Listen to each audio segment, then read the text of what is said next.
Hi guys, happy New Year's Eve, happy end of 2021. So I just wanted to leave you with a thought. Something just came to my mind, and I'm going to share today about law and grace within the context of faith.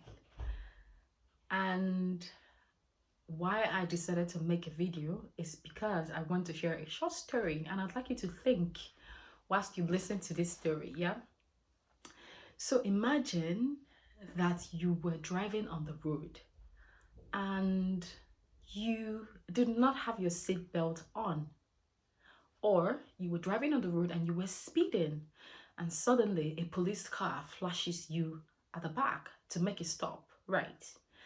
Now, the policeman represents the law, right? The law, um, would I say the law and order of that society, right? The police implements or enforces law and order. And so you are on the road driving without your seatbelt on, and the police stops you. And he says, "Hey man, why don't you have your seatbelt on? I'm going to give you a ticket." And you're overwhelmed with remorse, and you're like, "Oh my God, how did I forget? Officer, I'm so sorry. I forgot to wear my seatbelt." Or you do not have your driving documents or driving licenses. And the police says, "Wow, I have to give you a ticket. You cannot be driving without your driver's license, and I cannot be sure that you are qualified to drive on these roads. I have to give you a ticket." And you say, "Oh my God, I'm so sorry. I left it at home. Please forgive me. I understand that that I'm not supposed to drive on the road without my licenses. Please forgive me." And the police says, "I'm not supposed to do this, but I'm going to forgive you. Make sure that you do not repeat this because I have to do my duty out here. My goal is to enforce good behavior and that people drive on the road wearing the seatbelts or having the documents in place." And you say, "Thank you so much. I really appreciate it. Thank you so much." Now, the police represents the law. And the fact that you pleaded for forgiveness from the police officer represents grace, right? And so, because the police officer forgave you for pleading with him and saying, "I will not do this again. Tomorrow I'm going to drive on the road with my documents or with my seatbelts on, excuse me, because I realize that this is wrong in the eyes of the government and I am also endangering the people on the road. I'm going to do the right thing." Now, because the police forgave you does not mean that it was the right thing to do. You were supposed to be a good citizen and drive around and obey the traffic law. That is how we're meant to exist within a community, within an organization, under a government, right? Now, grace is the fact that you pleaded for forgiveness and he allowed you. Remember that he was not supposed to. It is not the everyday behavior to drive like that. If it is so, then everyone will be endangered because some people would have an accident and they could kill someone, right? Some cars could be stolen, and then because there's no documents, nobody will know. It's going to introduce chaos to that polity, to that society. Grace is the fact that that one time you said, "I'm sorry, please, can you let me go on? And tomorrow I'll be sure not to repeat this again." Now that's grace. So I decided to make this video just to share this analogy to help you put in perspective how law and grace work together, hand in hand.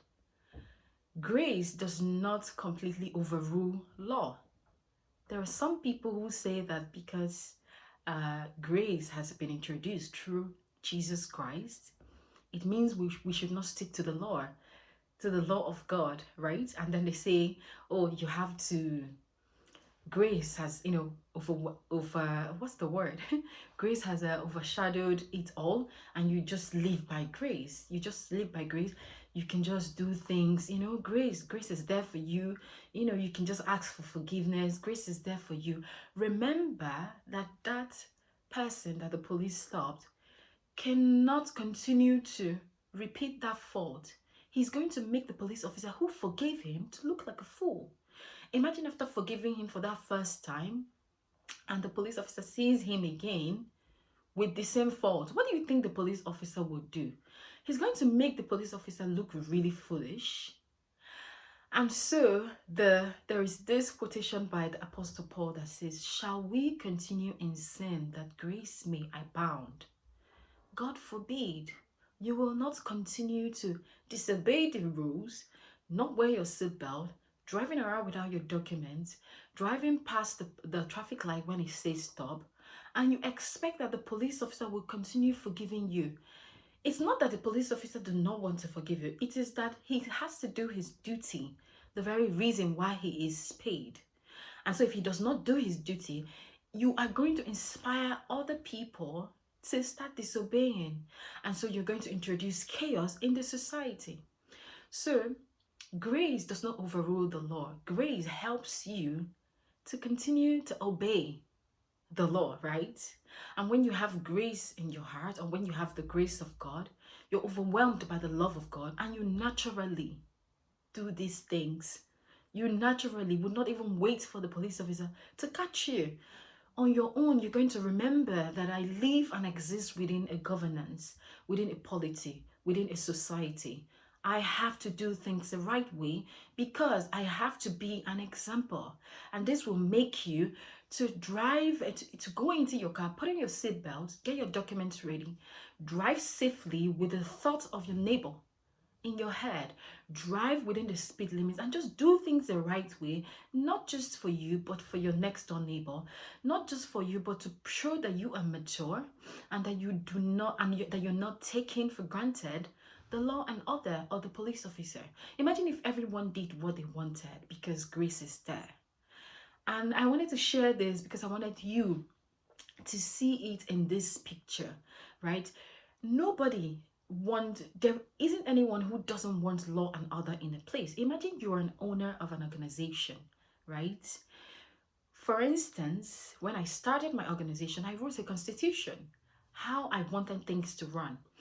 I wrote out, the lawyer who was registering my organization told me to write out a constitution of my organization, how I want things to run in my organization, the things that I'm going to do, the projects that we're going to run, because this constitution is going to be seen in the eyes of the law as just the thing that I want to do. So that if tomorrow I do other things and maybe something goes wrong, I am answerable to the law, right?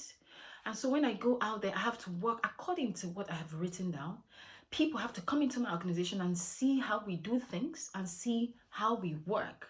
So it's very similar to that, because some people say, oh, there is no law, we have to discard the law because of grace, right? Or they say Jesus Christ have died, and because of that, we have grace now, so we should just do things because grace has covered us.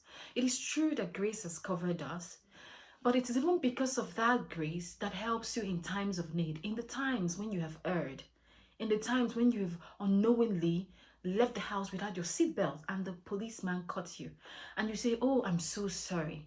And he says, okay, that is grace. It does not mean that you would do that tomorrow, or that you live carelessly because you have grace. It's going to seem as if you're taking the police officer for granted. So I just wanted to share that little this little message about grace, law, and faith. And just keep it in your mind as you go into the new year. Just remember that the law implements and enforces law and order. And that if you are a great citizen, you would not drive around, or you will not live your life in a polity or in a society breaking the rules purposely because you think that, oh, once I say sorry, he's going to forgive me because of grace. Of course, I have grace. If I apologize, he should forgive me.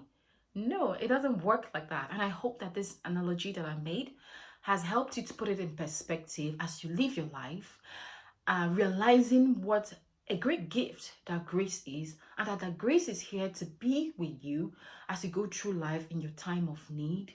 Not that you should purposely do things in the ways that is not right so that you expect forgiveness all the time from the law and order.